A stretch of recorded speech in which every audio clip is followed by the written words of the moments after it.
Vamos a tratar de explicar lo que viene de cistitis aguda, que mayormente es de prevalencia, bueno, más prevalece en las mujeres, en ese caso en las mujeres quizá en edad reproductiva, ¿no?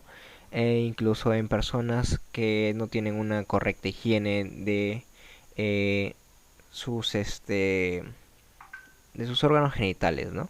Eh, Hay que diferenciar primero en que cuando una persona o cuando un paciente viene y nos menciona de que tiene de repente disuria, polaquiuria, esto le conlleva una urgencia o tiene bastante urgencia y le lleva al baño constantemente durante el día. Podemos estar en el caso de que esta paciente tenga cistitis aguda, ¿no? Estos síntomas nos pueden ir guiando más o menos para el posible diagnóstico.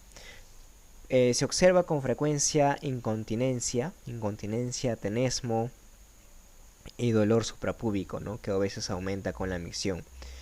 Que básicamente esto se resumiría en una palabra, estranjuria. Estranjuria que viene a ser prácticamente la emisión o descarga de orina de manera lenta y dolorosa por gotas, es decir, gota a gota, producida por este dolor va a ser producido por las contracciones espasmódicas de la uretra y la vejiga, ¿no?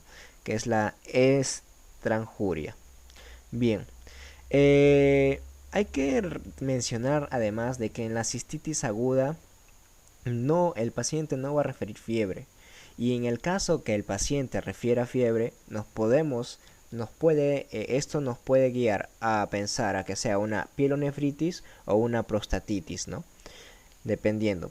Entonces, para recalcar de que en una cistitis aguda no hay fiebre, no hay fiebre. Eso es lo que le diferencia de las otras infecciones del tracto urinario. Bien, eso fue con respecto a la sintomatología. Ahora hablemos los aspectos que puede tener la orina de dicho paciente. Generalmente vamos a ver una hematuria macroscópica en un 30% de los casos, ¿no? Vamos a poder ver que en la orina se observa de repente un color medio rojizo, un color que nos pueda orientar a de que esta orina tenga sangre, ¿no? La orina, aparte de tener un color característico, puede tener un olor característico y esta orina también puede ser turbia, ¿no? Es decir, entonces puede tener un olor maloliente y esta puede ser turbia. Bien, hasta eso vamos viendo los aspectos prácticamente que nos refiere el paciente y los aspectos de cómo está esa orina, si huele o no huele, si de qué color está, pero para en sí ya tener un diagnóstico más claro, debemos recurrir a los datos del laboratorio, el examen del laboratorio. ¿Y qué es lo que vamos a pedir? Bueno, prácticamente lo que siempre se pide es el urocultivo, ¿no?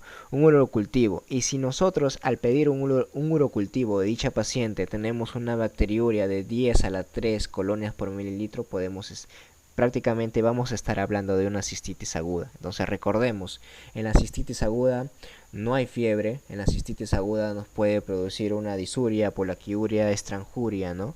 La orina puede estar turbia, puede ser maloliente, puede tener un color rojizo. Entonces vamos recapitulando y para tener prácticamente en cuenta al momento de nosotros establecer un diagnóstico. Hay que, hay que acá hablar de que en la cistitis aguda suelen ser recurrentes. En la mayoría de veces se observan cistitis recurrentes. Las cistitis recurrentes en sí se dividen en dos tipos, en una recidiva y una reinfección. ¿A qué nos referimos cuando hablamos de una cistitis aguda recurrente recidiva? Prácticamente se refiere a la persistencia del mismo microorganismo en la vía urinaria tras el tratamiento de una infección del tracto urinario, ¿no? Entonces, por ejemplo, tenemos a una paciente mujer, de que, bien, estuvo de repente hace 2 semanas con una infección del tracto urinario, una cistitis, ¿no? Bien, entonces esta paciente antes de las 2 semanas de ya haber acabado o finalizado su tratamiento empírico previo, vuelve a tener dichos síntomas. Entonces, a eso se le refiere a una cistitis aguda recurrente en forma recidiva, ¿no? Es decir, 2 semanas de finalizar el tratamiento previo, esta paciente eh, va a reactivar su infección, ¿no? Va a reactivar su infección, que generalmente lo ocasiona el mismo germen. Y cuando hablamos de una cistitis aguda recurrente por reinfección, ¿no? Reinfectiva, se considera aquí prácticamente a una que no va a estar relacionada con la infección previa, o sea, con la infección que en un inicio tuvo. Y generalmente es por un germen distinto. O, bueno, no siempre es el caso, sino que también puedes haberlo provocado el mismo germen, ¿no? Y esto se da, una cistitis aguda recurrente por reinfección se va a dar después de un mes de realizado o de haber culminado el tratamiento, ¿no? Eso es la diferencia entre ambos. Y el tratamiento. Hablamos de un tratamiento en una primera instancia, cuando vemos de que el paciente no está complicado, de repente solo tiene polaquiuria, disuria, bueno, va a tener leucocituria, ¿no? Y algún otro síntoma, pero no de gravedad.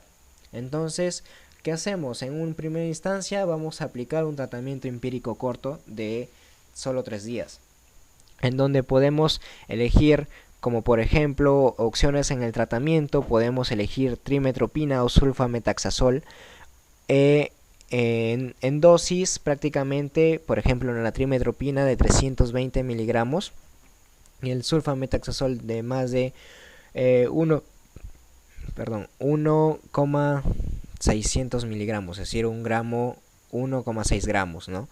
Esto prácticamente 2 comprimidos cada 12 horas por 3 días. O también puede elegirse las quinolonas, que vendría a ser el normofloxacino, el ciprofloxacino o el ofloxacino.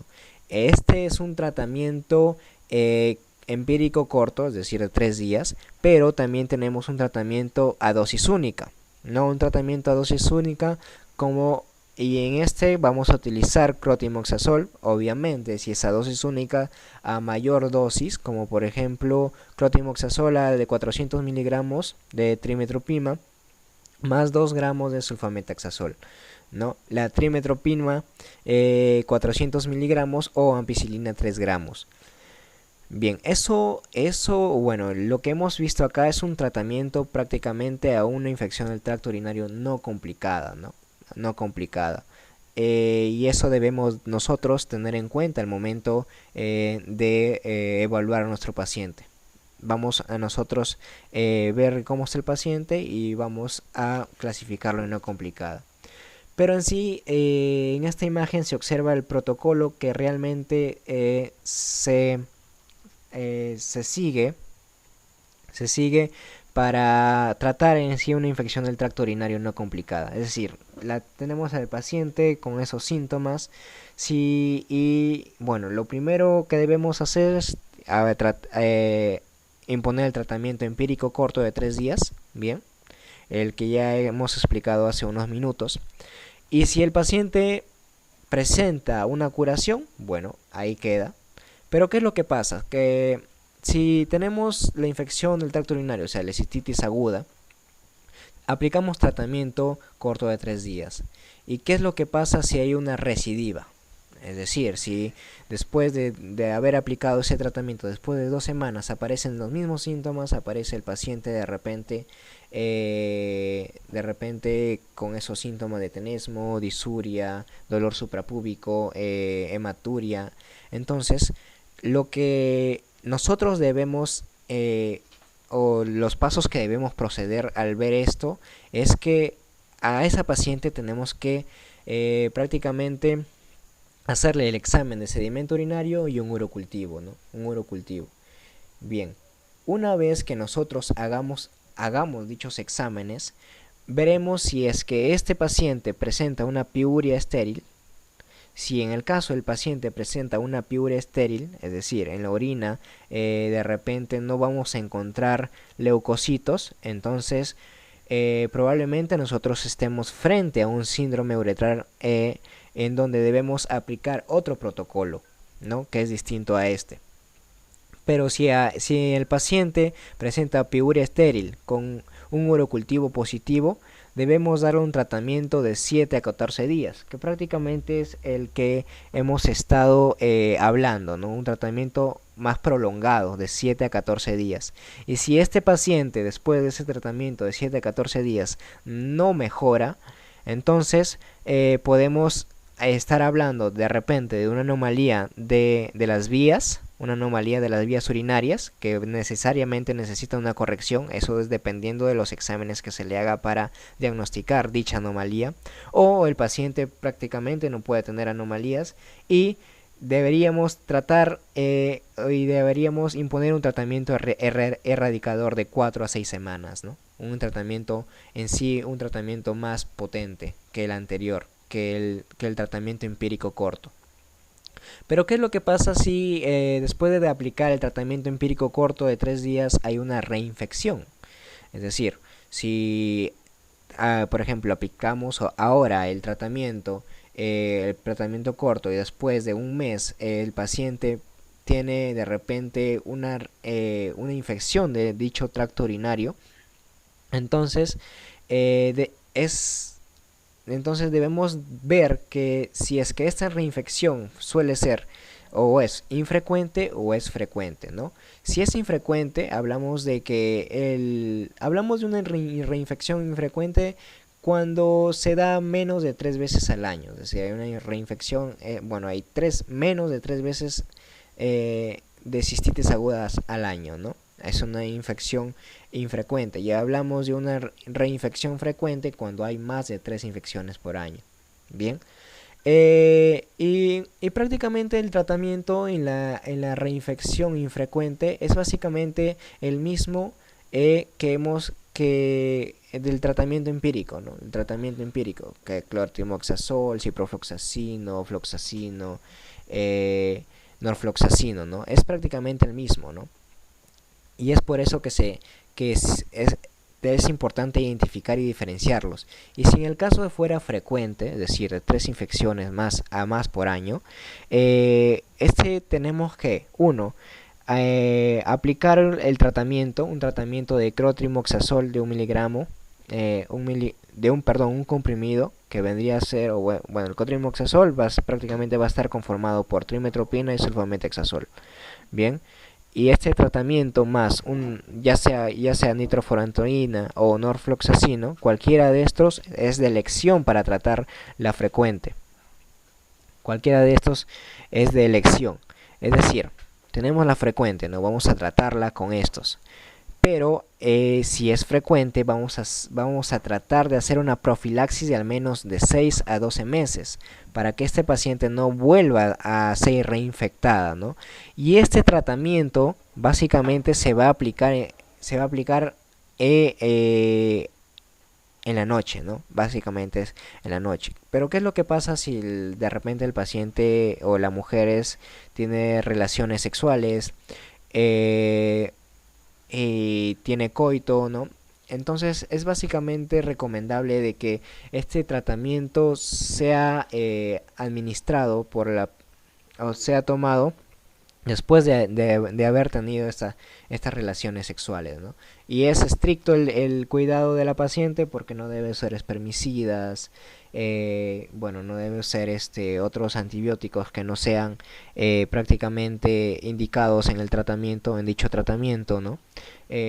Usar ropa que no sea de licras, usar ropa interior de algodón y básicamente otras indicaciones que se indican de acuerdo al estado del paciente, del paciente. Bien,